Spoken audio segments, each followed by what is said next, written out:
अस्सलाम वालेकुम। उम्मीद है आप सब खैरियत से होंगे। जैसे कि आप सब जानते हैं कि वर्ल्ड कप का पहला मैच ऑलरेडी हो चुका है और उसके रिज़ल्ट्स भी हमारे पास आ चुके हैं। जो कि प्रेडिक्शंस की थी काफ़ी ज़्यादा उसके ऑपोजिट रहा।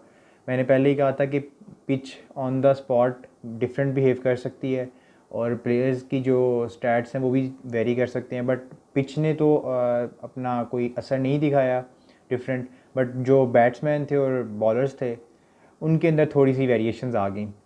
चलिए स्टार्ट करते हैं न्यूजीलैंड और इंग्लैंड का पोस्टमार्टम। अगर हम इस मैच की बात करें तो न्यूजीलैंड ने टॉस जीता और बॉलिंग का डिसीजन लिया, जो कि काफ़ी हेल्पफुल रहा उनको। और अगर हम प्लेयर्स की बात करें जो कि की प्लेयर्स थे, तो इंग्लैंड की टीम में बेन स्टोक्स नहीं थे आज खेल रहे, और जोफ्रा आर्चर नहीं थे, और इधर अगर हम देखें तो केन विलियमसन भी नहीं थे और टीम सऊदी भी नहीं थे, इवन कि फर्गसन भी नहीं थे। उनको छोटा सा इशू आया था, अब मुझे एग्जैक्टली नहीं आइडिया, बट उनको एज अ सेफ्टी प्रिकॉशंस उन्होंने बिठाया था। वो खेल सकते थे बट उनको था कि इसको रेस्ट दे देते हैं, ये ना हो कि पूरा वर्ल्ड कप जो है वो भाई लग जाए। जी बिल्कुल लग जाए। तो अगर हम बात करें आगे बैटिंग की, तो जब इंग्लैंड ग्राउंड के अंदर आया टारगेट देने के लिए तो काफ़ी उनका इंटेंट पॉजिटिव लगा। आते ही उन्होंने पहली बॉल के ऊपर ही बाउंड्री। लेकिन अगर हम 3-4 ओवर्स के बाद देखें तो जो मलान है उन्होंने काफ़ी स्ट्रगल किया। मतलब उनका अगर हम स्ट्राइक रेट की बात करें तो वो आई थिंक 58 है। और उन्होंने फिर मैट हेनरी को जब वो चार्ज करने गए हैं, कवर ड्राइव मारने गए हैं, और उनका एज हुआ और लैथम साहब ने पीछे से कैच पकड़ा तो वो चलते बने। उसके बाद आए हैं जो रूट ने थोड़ा सा बेयर स्टो ने भी उधर से हेल्प आउट किया उनको, और काफ़ी ज़्यादा उधर से लगा कि मैच मतलब इंग्लैंड के भी हाथ से गया नहीं है। बट जब बेयर स्टो भी गए भाई 13वें ओवर के अंदर 33 स्कोर करके, तो फिर थोड़ा सा मतलब हिलचुल उनके अंदर पैदा होगी। लेकिन फिर हैरी ब्रोक, अब हैरी ब्रोक का भी अगर इंटेंट देखें तो देखने में पॉजिटिव था, बट ओडीआई के अंदर आपको एंकर इनिंग्स भी थोड़ा सा शो करनी होती है। उसकी वजह ये होती है कि 50 ओवर्स होते हैं, 20 ओवर्स नहीं होते कि आप आते ही शुरू हो गए हैं। अगर आप मिडल में अपनी विकेट्स देने लग जाएं तो बहुत मुश्किल चांसेस होते हैं कि आपकी बैटिंग जो है वो आखिरी 10 ओवर्स तक स्ट्रगल कर सके। हैरी ब्रोक ने भी क्या किया, आती ही उन्होंने अच्छा खासा चार्ज करना शुरू किया। अगर हम उनके स्ट्राइक रेट की बात करें तो 156 है जिसके स्ट्राइक रेट के साथ वो खेले हैं। और रविंद्रा को उन्होंने काफ़ी ज़्यादा मतलब अटैक किया है। उन्होंने सेम शॉट्स खेली हैं जिसमें एक उनको छक्का मिला और एक चौका, और सेम उसी जगह पे जहाँ पर उनको छक्का और एक चौका मिला है, सेम उसी जगह पे उन्होंने रविंद्रा की बॉल पे कैच आउट होके वो पेविलियन वापस गए हैं।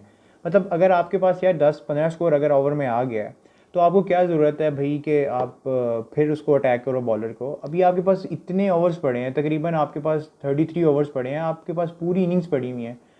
बस वो इतना इंटेंट था कि वो रुका नहीं था। चारों ने कहा कि बस रुकना नहीं है आज। उसके बाद हैरी ब्रोक के बाद मोइन अली आए, मोइन अली के आगे लगा दिया फ़िलिप्स को, और फ़िलिप्स को वो गए भाई कट शॉट खेलने। वही बात है, इंटेंट शो करने आए थे सब। इंटेंट का क्या फ़ायदा जब आप इनिंग्स को लंबा लेके नहीं जा सकते। फिर बटलर आए हैं उसके बाद मोइन अली के बाद, तो उनको काफ़ी ज़्यादा सहारा हुआ है। फिर बटलर के साथ रूट की पार्टनरशिप लगी आई थिंक 70 समथिंग की। फिर बटलर भी कैच आउट हुए हैं। फिर बटलर जब गए हैं तो तब इंग्लैंड का स्कोर ठीक था, 188 था आई थिंक 33 ओवर्स में। रिमेनिंग 17 ओवर्स में इंग्लैंड ने 120 स्कोर नहीं कर पाए, मतलब 102 बॉल्स के ऊपर 100 स्कोर भी नहीं आया लास्ट जो उनकी इंग्लैंड की थी। लिविंगस्टन आए बटलर के बाद, उन्होंने भी आते ही अपना मतलब इंटेंट शो करना शुरू किया। वही 20 बॉल्स के बाद एक लूज बॉल के ऊपर वो आउट हो गए। लिविंगस्टन गए हैं, उसके बाद फिर इंग्लैंड की टीम स्टेबल नहीं हो सकी। उसके बाद जो रूट जो हैं वो बोल्ड हुए हैं फिलिप्स को रिवर्स स्कूप मारते हुए। रिवर्स स्कूप से याद आया कि आज रूट ने काफ़ी बेहतरीन शॉट खेली है। रिवर्स स्कूप उन्होंने बेहतरीन किस्म का बोल्ड को मारा है, वो बहुत मज़े की शॉट थी। लेकिन उसके बाद फिर सैम करन आए हैं, उन्होंने भी 14 किया है। क्रिस वोक्स आए हैं, उन्होंने भी 11 स्कोर। आदिल रशीद जो हैं उन्होंने 15, मार्क वुड 13। मतलब अगर हम ओवरऑल इनकी इनिंग्स की बात करें तो सिर्फ और सिर्फ एक 50 प्लस स्कोर है। अगर हम ग्राउंड की बात करें तो वो 350 प्लस स्कोर वाला ग्राउंड है, और वहाँ पे एक 50 प्लस स्कोर आ रहा है आपकी टीम की तरफ से, और आपकी बैटिंग डिस्ट्रक्टिव बैटिंग है वर्ल्ड कप के अंदर।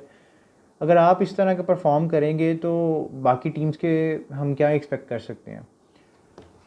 तो अगर उसके बाद हम देखें तो एक और मज़े की बात कि ओडीआई की हिस्ट्री में पहली दफ़ा ऐसा हुआ कि 11 के 11 प्लेयर्स जो हैं वो डबल फिगर में हैं, क्योंकि आते इंटेंट शो किया सब ने। स्ट्राइक रेट देखें तो मिलान के अलावा सबके मतलब अच्छे हैं, 90+ हैं। इंग्लैंड के पास जितने भी प्लेयर्स हैं ना, ये सारे इंटेंट वाले प्लेयर्स हैं। लाइक ये आते हैं, हिट करते हैं, 30-40 तेज़ स्कोर करते हैं और आते जाते हैं। बट अगर हम बात करें तो सिर्फ और सिर्फ रूट एंकर प्लेयर है एक, और एक बेन स्टोक्स हैं जो इनिंग्स को लंबा लेके जा सकते हैं, जिनके अंदर कोई सब्र और तहम्मुल है कि वो कहें कि यार अभी रुकना है और एंड पे जाके चार्ज करना है। उसके बाद अगर हम बॉलिंग की बात करें न्यूजीलैंड की, तो अगर अच्छी बॉलिंग की है वो बोल्ट ने की है और मैट हेनरी ने की है और फिलिप्स ने की है। तो और अगर ये बॉलिंग अच्छी हुई है ना, अगर आप इसको 20 ओवर से पहले अगर हम इनकी बॉलिंग को देखें तो अच्छी खासी मार धाड़ चल रही थी। बॉलर्स का इकॉनमी जो थी वो 6 से नीचे किसी की भी नहीं थी। बट लेटर जब इंग्लैंड ने अपना आप दिखाया तो वो फिर सब कुछ उधर चला। अगर मैं सेकंड इनिंग्स की बात करूं तो यकीन करें बहुत मज़ा आया है, बहुत ज़्यादा ही मज़ा आ गया न्यूजीलैंड की बैटिंग देखने का। जो हम इंग्लैंड की बैटिंग से एक्सपेक्ट कर रहे थे वो हमें न्यूजीलैंड से मिल गया, और जो हम न्यूजीलैंड से एक्सपेक्ट कर रहे थे वो हमें इंग्लैंड ने दिखा दिया। इस ग्राउंड के ऊपर 350+ स्कोर जो है वो थोड़ा बहुत डिफ़िकल्ट होता है सेकंड के लिए, बैटिंग सेकंड के लिए, क्योंकि स्पिन को काफ़ी हेल्प मिलता है। मैं लेटर ऑन बात करूँगा स्पिन के ऊपर भी इंग्लैंड के डिपार्टमेंट की इस मैच में। तो 350+ जो है वो काफ़ी एक किस्म का कम्पिटिटिव टारगेट होता। बट एक 290 को भी वो चेज़ करने जा रहे हैं, उसको भी उन्होंने मतलब हल्का नहीं लिया और काफ़ी अच्छे तरीके से उन्होंने उसको चेज़ डाउन किया। और उन्होंने कोई चवल शॉट नहीं खेली, कोई इस तरह नहीं कि यार अच्छा ये लूज़ बॉल आ रही है तो इसके ऊपर मारना है, और अगली अगर अच्छी बॉल भी है तो मैंने मारना ही मारना है, जो कि लिविंगस्टन ने भी किया और हैरी ब्रूक ने भी किया। सब्र नहीं किया कि अच्छा अच्छी 1-2 शॉट मार लिए तो थोड़ा सब्र करके स्ट्राइक रोटेट कर लें। न्यूजीलैंड ने बहुत सेंसिबल क्रिकेट खेली है इधर। अगर वो इस तरफ जाते कि ये 280 कुछ भी नहीं है इस पिच के ऊपर, हो सकता था कि वो 3 to 4 विकेट से जीतते, जो कि वो भी 9 विकेट से जीते हैं। तो जितनी दाद दी जाए कम है, क्योंकि अगर हम उनके देखें स्कोर कार्ड की बात करें तो डेविन कॉनवे ने 152 किया विद स्ट्राइक रेट ऑफ 125।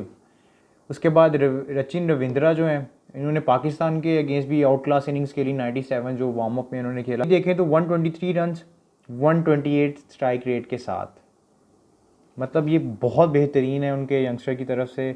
एक किस्म का उन्होंने ये सरप्राइज़ दिया है न्यूजीलैंड ने वर्ल्ड कप के मैचेस के अंदर। अब देखें ये काफ़ी डिस्ट्रक्टिव होने वाले हैं। मे बी नेक्स्ट मैच के अंदर विल यंग्स की जगह इसको प्रमोट करें रविंद्रा को पावर प्ले में। अगर ये दोनों पावर प्ले में चले गए दोनों बैट्समैन, तो न्यूजीलैंड का पावर प्ले वाला पेयर है काफ़ी डिस्ट्रक्टिव होने वाला, जो कि हम एक्सपेक्ट कर रहे थे डेविड वार्नर और ट्रेविस हेड से, जो कि अब वर्ल्ड कप से बाहर हो चुके हैं। उसके बाद अगर इंग्लैंड की बॉलिंग की बात की जाए तो भाई मेरी तो यकीन करें एक किस्म की बहुत इंसल्ट हो गई है। मैंने जो प्रेडिक्शन दी थी उसके बिल्कुल ही ऑपोजिट चले गए। मैंने की प्लेयर्स में रखा था मार्क वुड को। मार्क वुड भाई साहब ने 5 ओवर्स में 55 स्कोर खाया, 11 की इकॉनमी है उनकी यार। और उसके बाद क्रिस वोक्स जो है उनकी भी 7.5, सैम करन की भी 7.8। अगर हम स्पिनर्स की बात करें तो स्पिनर्स ने काफ़ी अच्छा परफॉर्म किया। इंग्लैंड अगर यहाँ पे 350+ अगर बोर्ड पर डाल देता तो उनके स्पिनर्स ने ये मैच को बचा जाना था। उसकी वजह ये है कि स्कोर इतना था ही नहीं कि स्पिनर्स भी क्या करते। बट अगर हम देखें तो मोइन अली की इकॉनमी की बात करें तो वो 6.4 रही है 9 ओवर्स में, और आदिल राशिद की अगर हम बात करें तो 7 ओवर्स में 6.7 रही है। Not too much bad. अगर हम उनके पेसर्स को देखें तो इनके स्पिनर्स ने काफ़ी अच्छा परफॉर्म किया है।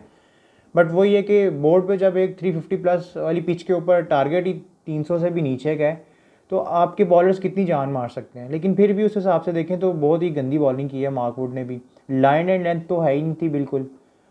अगर मैं ओवरऑल बात करूं इंग्लैंड की कि उनको नेक्स्ट मैच के अंदर किस चीज़ को लेके जाना चाहिए, किस स्ट्रैटेजी के साथ, अगर आपकी अर्लियर 1-2 विकेट गिर जाती है मिडल ओवर्स में, आपके बैट्समैन को चाहिए कि वो अर्लियर इंटेंट मत शो करें, वो एंकर इनिंग्स खेलें।